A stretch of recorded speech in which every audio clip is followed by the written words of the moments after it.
স্বাগত ডিবিসি সংবাদে। আপনাদের সাথে আছি আমি সুরভি আলম তরণী। জানাবো খবরের বিস্তারিত। সন্ত্রাসী কর্মকাণ্ড করে থাকলে বিচার হবে ব্যক্তির, ধর্মীয়, রাজনৈতিক ও সামাজিক পরিচয় মুখ্য নয়। চট্টগ্রামে এক আলোচনা সভায় এ কথা বলেন উপদেষ্টা হাসান আরিফ। অপরাধের জন্য নির্দিষ্ট সংগঠন, দল কিংবা গোষ্ঠীর বিরুদ্ধে আঙুল না তোলার অনুরোধও জানান তিনি।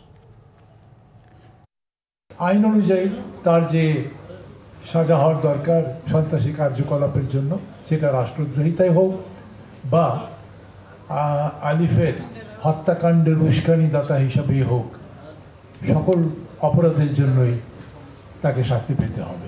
কোনোভাবে কোনো একক কোনো অপরাধীর জন্য কোনো গোষ্ঠীকে, কোনো সংগঠনকে বা কোনো দলকে আঙুল তুলে দেখাবো না। আমি যদি কোনো অপরাধ করে থাকি, আমি এককভাবে তার জন্য দায়ী। অ্যাডভোকেট সাইফুল ইসলাম আলিফ হত্যাকাণ্ডের বিচার দাবিতে রাজধানীর বিভিন্ন স্থানে বিক্ষোভ মিছিল ও সমাবেশ করেছে বৈষম্য বিরোধী ছাত্র আন্দোলন, ইসলামী ছাত্র শিবির, বার কাউন্সিল সহ বিভিন্ন সংগঠন।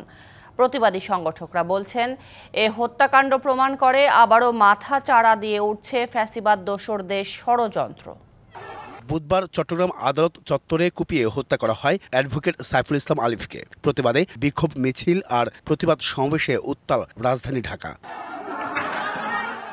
ঢাকা বিশ্ববিদ্যালয়ের রাজু ভাস্কর্যের সামনে অবস্থান নেয় ছাত্র ইউনিয়ন এবং সমাজতান্ত্রিক ছাত্র ফ্রন্ট। জোর দাবি জানায় আদালত চত্বরে আইনজীবী হত্যার বিচারের পাশাপাশি শিক্ষা প্রতিষ্ঠানে সংঘাত বন্ধের। আজকে আমরা আবারও সেই সাম্প্রদায়িক যে বিষ বাষ্প, সেগুলো আমরা ছড়িয়ে পড়তে দেখেছি।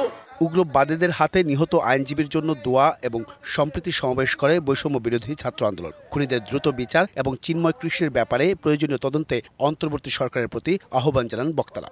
মোদি চাই যে বাংলাদেশে অস্থিতিশীলতা দেখিয়ে উগ্র হিন্দুত্ববাদ কায়েমের যে এজেন্ডা, সেটা বাস্তবায়ন করতে। আপনাদেরকে বসানো হয়েছে জনগণের দায়িত্ব পালন করার জন্য। আপনারা যদি না করতে পারেন, আপনাদেরকে জবাবদিহিতা দিতে হবে। একই দাবিতে বিক্ষোভ মিছিল আর সমাবেশ করেছে জাতীয়তাবাদী আইনজীবী ফোরাম ঢাকা বার ইউনিট। সাইফুল হত্যার অভিযোগে দাবি উঠে ইসকন নিষিদ্ধের। এই চিন্ময়ের নির্দেশে এই হত্যাকাণ্ড করানো হয়েছে। তাকে 1 নম্বর আসামি করে, অন্যদেরকে আসামি করে 7 দিনের ভিতরে চার্জশিট দিয়ে এই সংগঠনকে অযোগ্য, নিষিদ্ধ ঘোষণা করে দেশে শান্তি প্রতিষ্ঠা করবে। এদিকে সাম্প্রদায়িক দাঙ্গা সৃষ্টি করতে পরিকল্পিতভাবে চট্টগ্রামে আইনজীবীকে হত্যা করা হয়েছে বলে মন্তব্য করেছেন গণ অধিকার পরিষদের সভাপতি। জঙ্গলি স্বভাবের হলে এইভাবে একজন আইনজীবী, সরকারি নিয়োগকৃত এপিপি, তাকে হত্যা করলো। সুপরিকল্পিতভাবে কতিপয় দুর্বৃত্ত এই ঘটনা ঘটিয়েছে একটা সাম্প্রদায়িক দাঙ্গা লাগানোর জন্য। হত্যাকাণ্ড সহ দেশের চলমান পরিস্থিতি নিয়ে রাজধানীর মতিঝিল এলাকায় বিক্ষোভ মিছিল করে বাংলাদেশ ইসলামী ছাত্র শিবির। বিপ্লবকে বিতর্কিত করতেই ফ্যাসিবাদের দোসররা নানা ষড়যন্ত্র করছে বলে জানায় সংগঠনটি। আজকে ছাত্র সমাজের যে বিপ্লব, এই বিপ্লবকে বিতর্কিত করার জন্য তারা ষড়যন্ত্র করে যাচ্ছে। এই ফ্যাসিবাদের এত পতনের পর এই হত্যাকাণ্ড প্রমাণ করে ফ্যাসিবাদ আবার মাথা চাড়া দিয়ে ওঠার চেষ্টা করছে। ভারত এবং আওয়ামী লীগ সংখ্যালঘুদের নিয়ে যাতে রাজনীতি করতে না পারে সে বিষয়ে অন্তর্বর্তী সরকারকে সতর্ক থাকার আহ্বান জানায় বিক্ষোভকারীরা। Ariful Islam, DBC news, Dhaka. ISKCON ইস্যুতে সরকারের অবস্থান ও দেশের সার্বিক পরিস্থিতি আগামীকালকের মধ্যে জানাতে অ্যাটর্নি জেনারেলকে নির্দেশ দিয়েছেন আদালত। এ নিয়ে দেশের আইন শৃঙ্খলা পরিস্থিতির যেন অবনতি না হয় সে বিষয়ে সরকারকে সতর্ক থাকতে বলেছে আদালত। সকালে বিচারপতি ফারাহ মাহবুব ও বিচারপতি দেবাশিস রায়ের বেঞ্চ এই নির্দেশনা দেয়। এর আগে ইসকন নিষিদ্ধ চেয়ে হাইকোর্টে আবেদন করেন এক আইনজীবী। এর পরিপ্রেক্ষিতে আদালত রাষ্ট্রপক্ষের কাছে জানতে চায়, ইসকন সংগঠনটি কাদের, এরা কোত্থেকে এসেছে। উত্তরে অ্যাটর্নি জেনারেল বলেন, এটি কোনো রাজনৈতিক দল নয়, এটি একটি ধর্মীয় মৌলবাদী সংগঠন। তাদের বিষয়ে এরই মধ্যে যাচাই বাছাই করে দেখছে সরকার। ইসকনের ইস্যুটা যেটা, এটা দুর্ভাগ্যজনক। যে আইনজীবী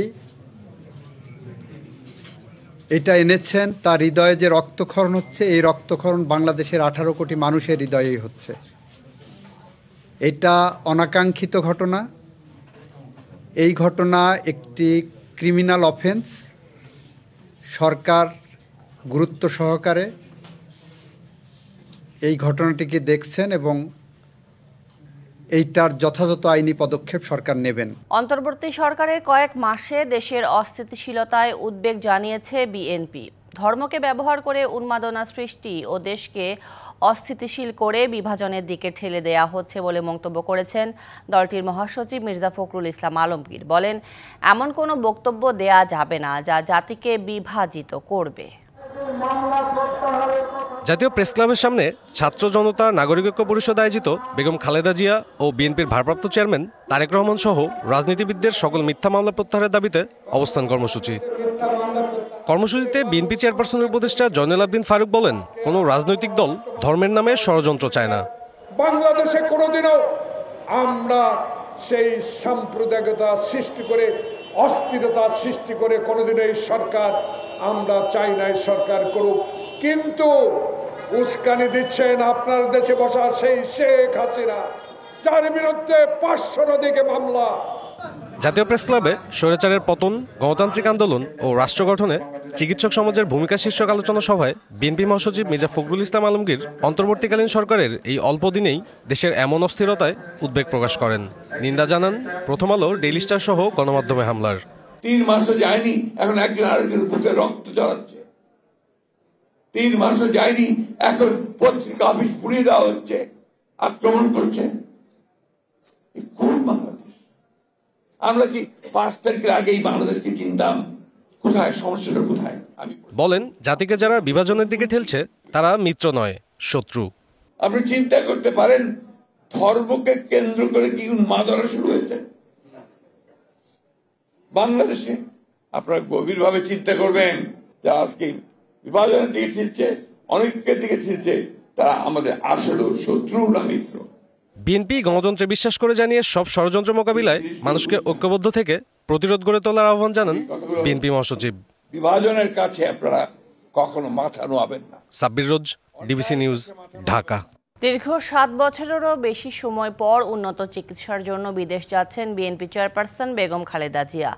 এরই প্রস্তুতি হিসেবে ঢাকার মার্কিন দূতাবাসে গিয়ে দিলেন বায়োমেট্রিক ফিঙ্গারপ্রিন্ট। ডিসেম্বরে লন্ডন যেতে পারেন সাবেক এই প্রধানমন্ত্রী। সেখান থেকে উন্নত চিকিৎসার জন্য যাওয়ার কথা রয়েছে যুক্তরাষ্ট্র অথবা জার্মানিতে। 2017 সালের 16 জুলাই চিকিৎসা নিতে যুক্তরাজ্যে যান বেগম খালেদা জিয়া। এরপর ওই বছরের 18 অক্টোবর দেশে ফেরেন। এরপর দীর্ঘবিরতি দিয়ে আসছে ডিসেম্বরের শুরুতে আবারও উন্নত চিকিৎসার জন্য যুক্তরাজ্যে যাচ্ছেন বিএনপি চেয়ারপারসন। দেশটির লন্ডনে রয়েছেন খালেদা জিয়ার বড় ছেলে বিএনপির ভারপ্রাপ্ত চেয়ারম্যান তারেক রহমান। যুক্তরাজ্য থেকে পরে উন্নত চিকিৎসার জন্য খালেদা জিয়া যুক্তরাষ্ট্র বা জার্মানিতেও যেতে পারেন। বেগম খালেদা জিয়ার শারীরিক সুস্থতার উপর নির্ভর করে যত দ্রুত সম্ভব তাকে বিদেশে মাল্টিডিসিপ্লিনারি হাসপাতালে নিয়ে যাওয়ার প্রক্রিয়া শুরু হয়। এজন্য যুক্তরাষ্ট্রের ভিসার জন্য আবেদন করেন সাবেক প্রধানমন্ত্রী। বুধবার দুপুরে তিনি বাসভবন ফিরোজা থেকে রওনা করেন মার্কিন দূতাবাসের উদ্দেশ্যে। বেলা 3টায় আঙ্গুলের ছাপ দিয়ে ফিরে আসেন। 78 বছর বয়সী সাবেক প্রধানমন্ত্রী দীর্ঘদিন ধরে আর্থাইটিস, ডায়াবেটিস, উচ্চ রক্তচাপ, কিডনি, হৃদরোগ, লিভার সিরোসিস সহ নানা রোগে ভুগছেন। সাব্বির রোজ, ডিবিসি নিউজ, ঢাকা। চলমান পরিস্থিতি নিয়ে রাষ্ট্রীয় অতিথি ভবন যমুনায় অন্তর্বর্তী সরকারের প্রধান উপদেষ্টা ডক্টর মোহাম্মদ ইউনূসের সাথে বৈঠক শেষে কথা বলছেন বিএনপি মহাসচিব মির্জা ফখরুল ইসলাম আলমগীর। আমরা যাচ্ছি সেখানে। সরকারকে ঋণ দেওয়ার জন্য আমরা বলেছি যে বেশি করে ঋণ দিয়ে তাদেরকে বেতনের ব্যবস্থা করতে হবে। আমরা আরেকটা বিষয় অত্যন্ত গুরুত্বপূর্ণভাবে বলে এসেছি, হচ্ছে যে ইউনিয়ন পরিষদ যেগুলো এখনো আছে, এই ইউনিয়ন পরিষদগুলো বেশিরভাগ সময় সেই ফ্যাসিস্ট সরকারের আমলে জবরদস্তি নির্বাচন করে তাদের মতো করে নিয়ে এসেছিল।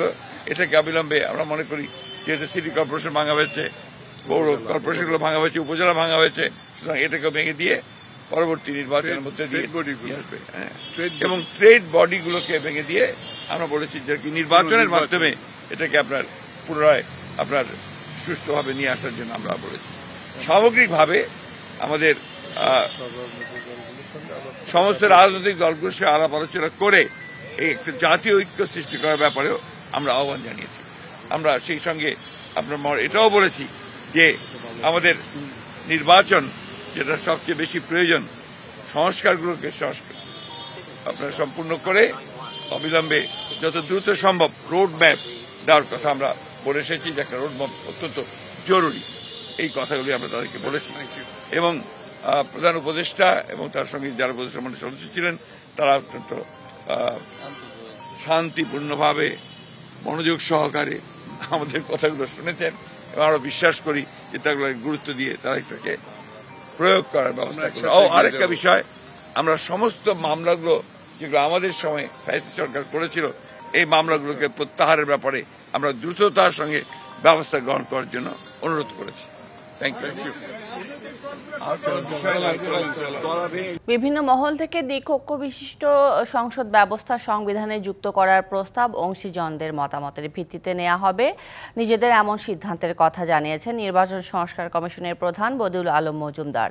নির্দলীয় প্রতীকে স্থানীয় নির্বাচনে কালো টাকার প্রবাহ বন্ধ সহ বেশ কিছু সুপারিশ করার কথা জানান তিনি।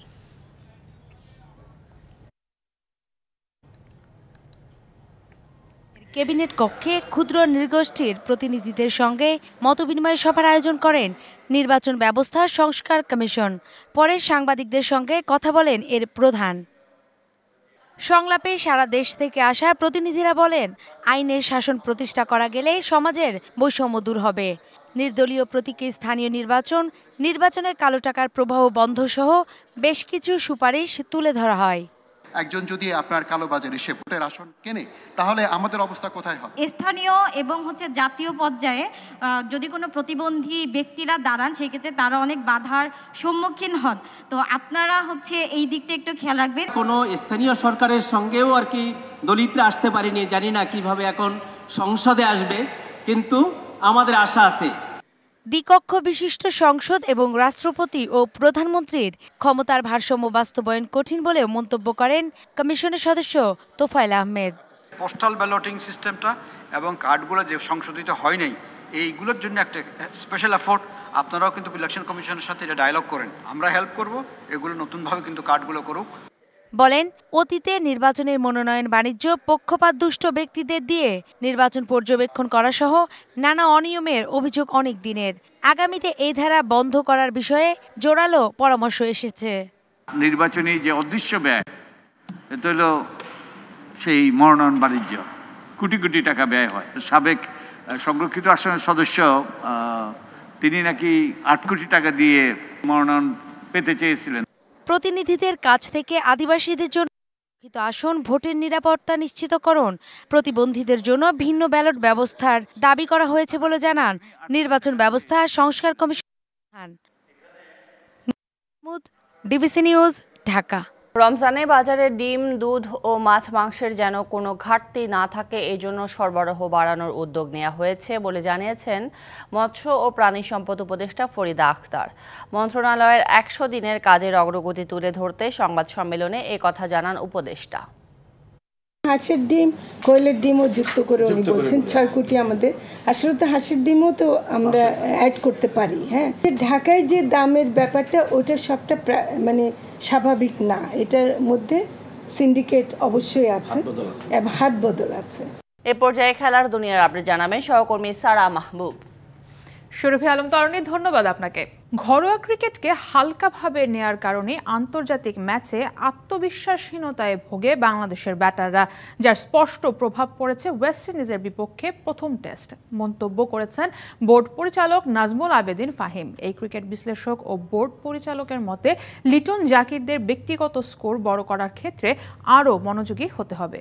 অনেকেই ভালো একটা স্কোর করেও তারপর ওটাকে বড় করতে পারেনি। ওপেনিং থেকে মিডল, লোয়ার মিডল থেকে টেইল, ব্যাটে রান খরায় পড়ছে টাইগার ব্রিগেড। ঘরের পর বাইরেও ভুগছে একই সমস্যায়। ওয়েস্ট ইন্ডিজের ব্যাটিং ব্যর্থতার কারণ কি, নাকি বাংলাদেশের টেস্ট সামর্থ্য এ পর্যন্তই?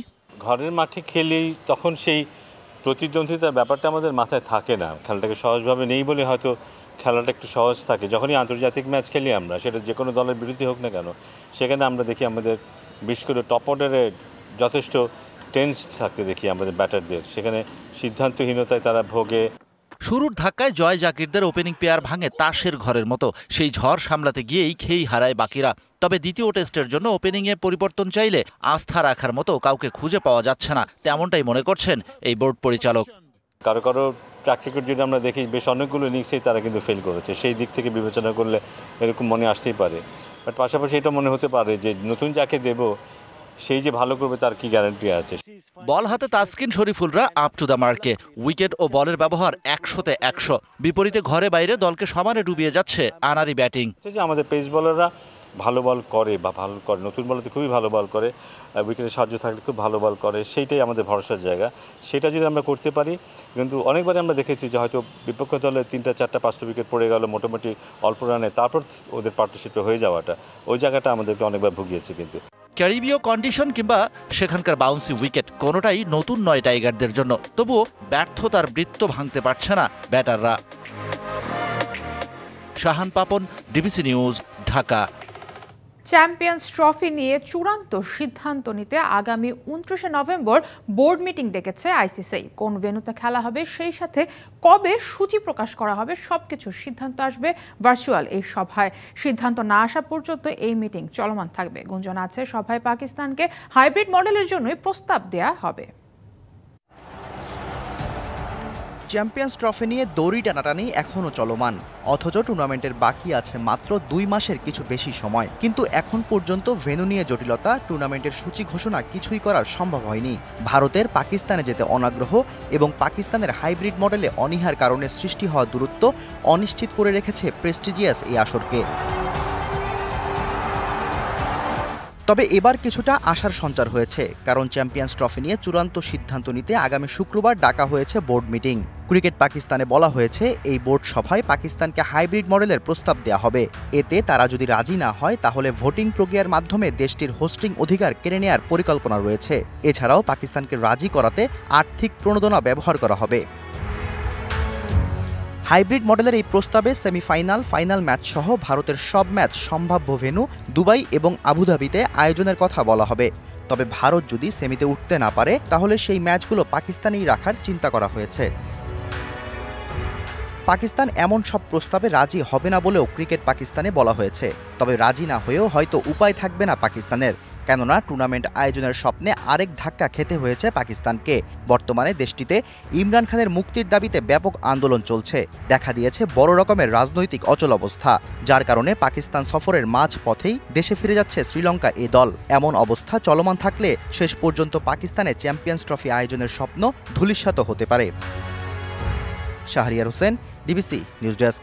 হেমন্তের সকালে অপরূপ রূপ খেলা করে পাহাড়ে, কুয়াশার পর্দা ভেদ করে ভেসে বেড়ায় মেঘের ভেলা। ভোরের সূর্যের আলো হালকা লালচে রঙের ঝিলিক দিলেই শুরু হয় জীবনযুদ্ধ। এর মাঝেও প্রকৃতির রূপ উপভোগ আর রসনা বিলাসেই পূর্ণতা মেলে মানব সত্তার। শীতের পরশ লাগছে গায়ে, উষ্ণতা বিলীন হয়েছে চুপিসারে, মেঘের ওরাওরি পাহাড়ে পাহাড়ে। কুয়াশার চাদর ভেদ করে আলগোছে মুখ তুলে রবির কিরণ জানান দিচ্ছে উপস্থিতি। ততক্ষণে মন ভিজেছে মিহি কুয়াশায়। সেই মায়া জড়ানো সকালে রাখালের ছোটাছুটি গরু ছাগলের পাল নিয়ে, আড়মোড়া ভেঙে শিশির ভেজা কাক ভরে ফসলের মাঠে কিষানের চাঞ্চল্যের আরম্ভ তখন থেকেই। হিমমাখা সকালে প্রাণ ভরে দেওয়া আবহাওয়া আর পাহাড়ি জনপদে শরীরচর্চার দৃশ্য চোখে পড়ার মতো। মেঘ এবং কুয়াশার হাতছানি, সকালবেলা মর্নিং ওয়াক করতে বের হই। এই সংবাদে ছিল এখনকার মতো।